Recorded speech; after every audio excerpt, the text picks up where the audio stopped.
এখন কথা হচ্ছে যে সাকিবকে আসলেই বাংলাদেশে বা মিরপুরের মাটিতে শেষ ম্যাচ খেলবেন কিনা। সাকিব এটা খুব করে চাইছেন, পরিষ্কার করে সংবাদ সম্মেলনে বলছেন যে নিজের শেষ টেস্টটা ঢাকায় খেলতে চান, এবং সাকিবের এই চাওয়ার সঙ্গে বাংলাদেশে তার যে লাখো লাখো ভক্ত সবার চাওয়া মিলে গেছে। সবাই চান যে সাকিব আল হাসান মাঠ থেকে বিদায় নেবেন। আমাদের যারা গ্রেট, দেখেন আমাদের গ্রেটরা তো কেউ ওইরকমভাবে ওয়ার্ল্ড গ্রেট না, কিন্তু আমাদের যে গ্রেট তাদের তো আমাদের সম্মান দিতে হবে। আমাদের গ্রেটরা কেউই ওই অর্থে মাঠ থেকে বিদায় নিতে পারেন নাই। এক খালেদ মাহমুদ সুজন ছাড়া কেউই মাঠ থেকে খেলে বিদায় নেন নাই। ফলে আমাদের একটা চাহিদা তো থেকেই যায়, বিশেষত লোকটা যখন সাকিব আল হাসান, সে শুধু আর বাংলাদেশের গ্রেট না, সে সারা পৃথিবীর বিচারে একটা গ্রেট। ফলে তাকে যখন বিদায়ের প্রশ্ন আসে সেটা একটা সম্বর্ধনা দিয়ে একটা মহা হইচই করে উৎসবের ভেতর থেকে বিদায় দেওয়া হবে, এটাই স্বাভাবিক। এবং মানে ইন্টারেস্টিং পার্ট হচ্ছে যে আমাদের এখন যারা রাষ্ট্র ক্ষমতায় আছেন, সরকারে আছেন, তারাও তাই চান। আমাদের ক্রীড়া উপদেষ্টা বারবার করেই বলছেন যে তারকে একটা অনুষ্ঠান করে মিরপুরে একটা আয়োজন করে বিদায় দেওয়ার ইচ্ছা তারও আছে। কিন্তু এখানে কতগুলো ব্যাপার, টেকনিক্যাল ব্যাপার একটু সমস্যা হয়ে দাঁড়াচ্ছিল। সেই জায়গাটায় ওই ক্রীড়া উপদেষ্টারই একটা নতুন কথা, একটা নতুন দুয়ার উন্মুক্ত করে দিছে। এখন কদিন আগেও, মানে দুদিন আগেও যে জিনিসটাকে অসম্ভব মনে হচ্ছিল যে সাকিব আদৌ ঢাকা থেকে বিদায় নিতে পারবেন কি না, ঢাকায় খেলে শেষ করতে পারবেন কি না, এই ব্যাপারটাকে অসম্ভব মনে হচ্ছিল। এখন কিন্তু ব্যাপারটা মনে হচ্ছে যে পসিবল। কারণ দুবাইতে আইসিসির যে মেয়েদের বিশ্বকাপ হচ্ছে, সেখানে আইসিসির ক্রিকেট একাডেমি এবং পরিদর্শন সহ অন্যান্য কাজে গেছেন আমাদের ক্রীড়া উপদেষ্টা আসিফ মাহমুদ। সেখানে তিনি সাংবাদিকদের বলছেন যে সাকিব আল হাসান বাংলাদেশের ক্রিকেটের জন্য অনেক বড় ব্যাপার। সাকিব যেহেতু চাইছেন যে ঢাকাতে খেলে বিদায় নেবেন, শেষ টেস্টটা ঢাকায় খেলবেন, এটা আমরা খুব সাদরে তাকে এই বিদায়টা দিতে চাই। এবং সেজন্য যে নিরাপত্তাজনিত যে ব্যাপারগুলো বলছেন, সেগুলো আমি আইন শৃঙ্খলা যারা দেখেন তাদের সঙ্গে কথা বলছি। আমি চাই যে তার নিরাপত্তা নিশ্চিত করা হোক এবং তিনি যা যা চাইছেন সেগুলো ঠিক করা হোক এবং তারা সেইভাবে বিদায় দেওয়া হোক। ও মোটামুটি এইভাবে বলছেন। আমি তার হুবহু কোট করতে পারলাম না, আপনারা তো অলরেডি দেখছেন তার এই কথা। তার মানে সাকিবের সামনে একটা দুয়ার উন্মোচিত হয়েছে যে সাকিব ঢাকায় এসে খেলে বিদায় নিতে পারেন। এখন কথা হচ্ছে যে এই পরিস্থিতিতে সাকিব আসবেন কি না। দেখেন সাকিবের মূল ক্রাইসিসটা কি। সাকিবের মূল ক্রাইসিস তো এই না যে সাকিব তার জীবনে কিছু বিতর্কিত কাজ কারবার করছে। বরিয়া মজুমদার আমাদের এই সাবকন্টিনেন্টের সবচেয়ে বড় ক্রিকেট ঐতিহাসিক, উনি সাকিবের লাস্ট টেস্ট কানপুরে ধরে নিয়ে একটা ফেসবুকে একটা বড় লেখা লিখছিলেন। তো ওইখানে লিখছিলেন যে সাকিব যদি তার বিতর্ক থেকে আলাদা করেন, সেটা আসলে প্রায় অসম্ভব একটা ব্যাপার। যত বড় ক্রিকেটার তার চেয়ে বেশি বিতর্ক জন্ম দিচ্ছেন। ও সেইটাও কিন্তু সাকিবের মূল ক্রাইসিস না, যে সাকিবের ওই যে ফিক্সিং বিষয়ক বিতর্ক, মানে বাজিকরদের সঙ্গে যোগাযোগ বিতর্ক, তারপর শেয়ার বাজার, অমুক তমুক, সাকিবের বিতর্কিত ঘটনা নাই, এটার কোনো শেষ নাই। কিন্তু সেগুলো সাকিবের জন্য এই মুহূর্তে প্রবলেম হয় নাই।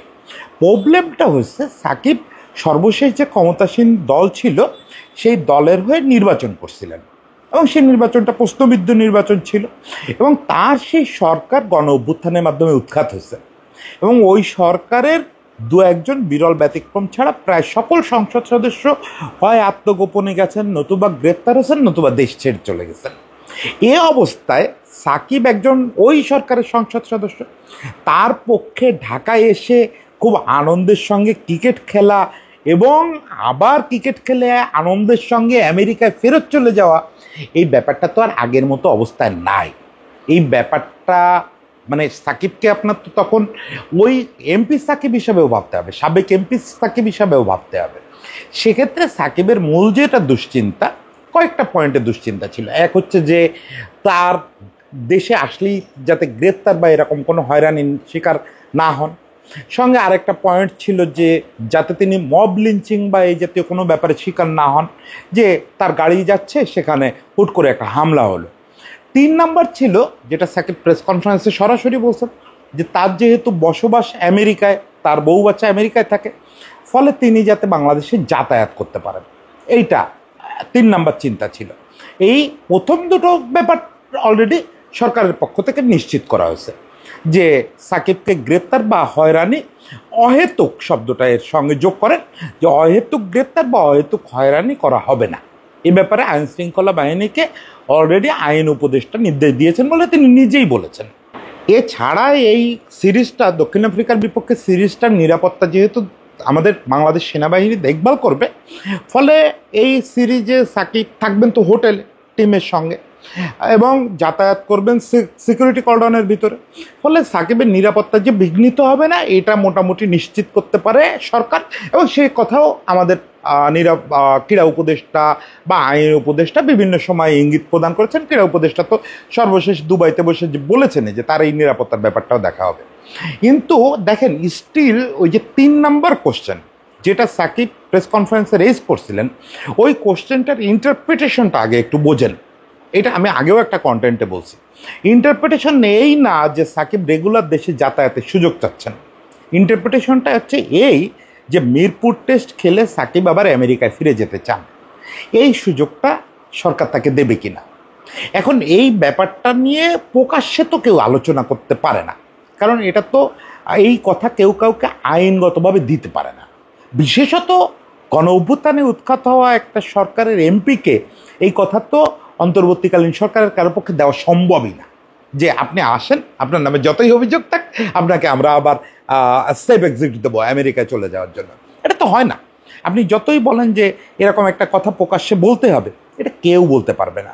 কারণ বিষয়টা হচ্ছে তখন আইনের উপরে হস্তক্ষেপের প্রশ্ন আসে যে ওর বিপক্ষে যদি ভ্যালিড কোনো মামলা হয়, মেরিটপূর্ণ কোনো মামলা হয়, তখন আপনি কী করে তাকে ফেরত যাইতে দিবেন।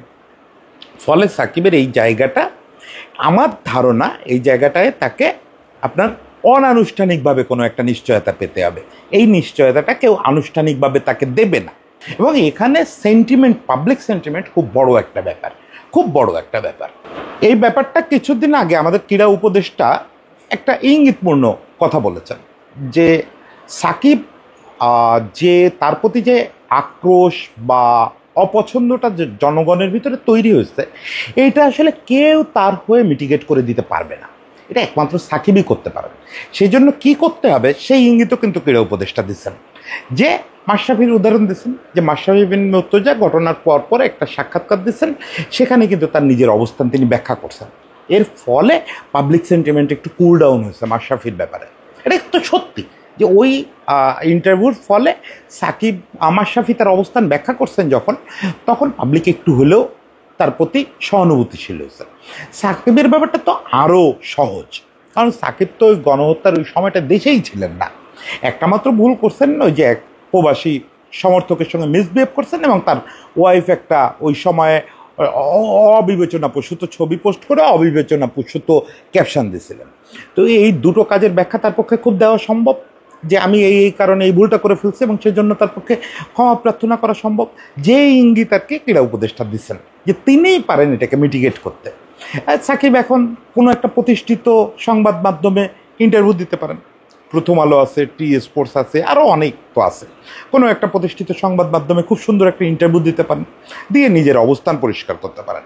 এমনকি সাকিব এই রাজনৈতিক দলের সঙ্গে তার আদৌ স্বার্থ সংশ্লিষ্ট কোনো সম্পর্ক ছিল কিনা, তিনি স্বেচ্ছায় রাজনীতিতে আসছেন কিনা, তিনি এই বিগত রাজনৈতিক সরকারের উত্তরাধিকারকে বহন করেন কিনা, বা আদৌ এই দায় গ্রহণ করেন কিনা, এরকম কথাও তো তার বলার সুযোগ আছে। সব কিছুই তিনি বলতে পারবেন ইন্টারভিউতে, বা ইন্টারভিউ না দিয়ে নিজের ফেসবুক আছে সেখানেও তিনি স্টেটমেন্ট দিতে পারেন যে আমি এই এই এই এই এই এই অবস্থায় আছি, এই অবস্থায় ছিলাম, এই ভুল করছি, সেই জন্য ক্ষমা চাচ্ছি, আর এই ব্যাপারগুলো আমার অজ্ঞাতে ঘটছে, এই দায় আমার না। এটা বললে কিন্তু মানুষ শান্ত হয়ে যাবে। তখন সাকিবের বিপক্ষে কঠোর অবস্থান সরকারকে নিতে হবে, এই বাধ্যবাধকতা আর থাকবে না। দেখেন, পৃথিবীর সব কিছু তো আসলে মানুষ কি চায়, সরকার, আইন, রাষ্ট্র, এই সব কিছু হচ্ছে মানুষের চাওয়া মূল ব্যাপার। এই গণ অভ্যুত্থানটাও তো মানুষের চাওয়া ছিল, মানুষ চাইছে তাই অভ্যুত্থান হয়েছে, মানুষই অভ্যুত্থান করছে।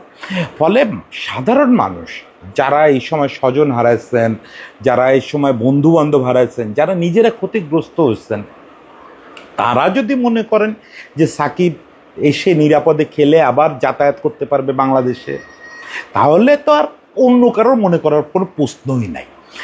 লাখো মানুষ কোটি মানুষ যেটা মনে করবে ওইটাই সত্যি। হ্যাঁ, তারপরেও সাকিবের কোনো ভ্যালিড অন্যায় থাকলে সেটার বিচার হবে, বিচার হলে সাকিব জরিমানা হবে, ছোটোখাটো মানে সাজা হলে সেটাও হবে, সেগুলো সাকিব নিশ্চয়ই মেনে নেবে। ফলে আমার কাছে মনে হয় যে সাকিবের জন্য একটা নতুন দুয়ার উন্মোচিত হয়েছে এবং আমাদের উপদেষ্টারা, বিশেষ করে ক্রীড়া উপদেষ্টা, কার্যত বিভিন্ন কথায় বিভিন্ন ইঙ্গিতে বুঝাই দিচ্ছেন সাকিবকে কি করতে হবে। প্রথম দুটো নিরাপত্তার দায়িত্ব তারা নিচ্ছেন, তৃতীয় যে ব্যাপারটা যে তার দেশের থেকে নিরাপদে ফেরত যাওয়া, এই পরিস্থিতিটা ক্রিয়েট করতে হলে তাকে আসলে জনসমর্থন তৈরি করতে হবে। সেই জনসমর্থনটা কেউ তার হয়ে করে দিতে পারবে না, কারো পক্ষে সম্ভব না। আপনি 1000টা অ্যাডভোকেট নিয়োগ করতে পারেন, 1000টা লবিস্ট নিয়োগ করতে পারেন, কেউ আপনার জনসমর্থন তৈরি করে দিতে পারবে না। এবং জনসমর্থন ছাড়া এই বিপ্লবী সরকার, এই ইন্টারিম সরকার একটা সিদ্ধান্তের পথে আগাবে না। ফলে সাকিবকে আসলে প্রথমে তার যে সমর্থকরা, দেখেন এই দেশের যে 16 কোটি মানুষের ভিতরে 16-17 কোটি মানুষের ভিতরে প্রায় 7-8 কোটি মানুষ ক্রিকেট ফলোয়ার। এই 7-8 কোটি মানুষের মধ্যে অন্তত 5-7 কোটি লোকের কাছেই সাকিব একটা বিরাট ব্যাপার। সাকিব আমাদের দেশের একমাত্র আইডল যে গ্লোবাল স্তরে গিয়ে স্পোর্টস থেকে, এমনিতে গ্লোবাল স্তরে আমাদের প্রফেসর ইউনুস বা আরও কয়েকজন বড় বড় নায়ক আছেন, স্পোর্টস থেকে আমাদের একমাত্র আইকন যে গ্লোবাল একটা আইকনে পরিণত হয়েছে। ফলে সাকিবের প্রতি সহানুভূতি নাই এরকম লোক তো বাংলাদেশে খুব একটা খুঁজে পাবেন না আপনি। এখন সাকিব যদি তার পলিটিক্যাল ব্যাপারটা ঠিকমতো ব্যাখ্যা দিতে পারেন এবং সহানুভূতি তৈরি করতে পারেন মানুষের মধ্যে, তাহলে আমার ধারণা ক্রীড়া উপদেষ্টা যেটা বলছেন ওইটাই শতভাগ সত্যি কথা, যে সাকিবই পারেন এই পরিস্থিতির সমাধান করতে। যদি সেটা হয় তাহলে যে অসাধারণ ব্যাপারটা ঘটবে সেটা হচ্ছে ঢাকায় আমরা সাকিবের বিদায়ী ম্যাচটা দেখতে পাবো। এখন এইখানে আমার একটা মজা আছে যে আমি অলরেডি বিসিবির কাছে অ্যাক্রেডিশনের জন্য অ্যাপ্লাই করে দিচ্ছি, আশা করি বিসিবি ব্যাপারটা দেবে। তো যাই হোক, আমার মতো দু একজন অপেক্ষায় থাকবেন সাকিবের শেষ ম্যাচটা একটু দেখার। টিভিতে দেখবেন, কেউ মাঠে গিয়ে দেখবেন, কেউ প্রেস বক্সে দেখবেন। এর চেয়ে আরেকটা বড় ব্যাপার ঘটবে, সেটা হচ্ছে যে সাকিব তাহলে চ্যাম্পিয়ন্স ট্রফিও খেলবেন। আগের ভিডিওগুলোতে আমি বোঝানোর চেষ্টা করছি যে এই ম্যাচটা না খেললে সাকিব চ্যাম্পিয়ন্স ট্রফি খেলতে পারবেন না। সেটা কেন বলছি সেটা পরিষ্কার মোটামুটি বুঝায় বলছি, যে সাকিব এই ম্যাচটা না খেলার অর্থ হচ্ছে বিসিবির সঙ্গে তার একটা সম্পর্ক, মূলক একটা সম্পর্ক তৈরি হবে। বিসিবির যে বর্তমান ম্যানেজমেন্ট, এরা যথেষ্ট একরোখা ম্যানেজমেন্ট। ফারুক ভাই বলেন, ফাহিম ভাই বলেন, লিপু ভাই বলেন, এরা প্রচণ্ড ব্যক্তিত্ব সম্পন্ন এবং প্রচণ্ড মানে অহম আছে এদের। এরা কেউ ওই মাথা নোয়ানো লোক না। ফলে এরা যদি ফিল করে যে সাকিব তাদের কথা শুনতেছে না, সাকিব ইগো দেখাচ্ছে, মানে মিরপুরে খেলতে না আসলে তো তারা সেইভাবে নেবে ব্যাপারটা। সিকিউরিটির ব্যাপারটা তো গভর্নমেন্ট আর সাকিবের ব্যাপার। সিকিউরিটির ব্যাপারের সঙ্গে তো বিসিবির কোনো সম্পর্ক নেই। বিসিবি দেখবে আমরা তোমার দলে রাখতে চাচ্ছিলাম, তুমি মিরপুরে আসো নাই। বিসিবি ব্যাপারটারে ওইভাবে নেবে।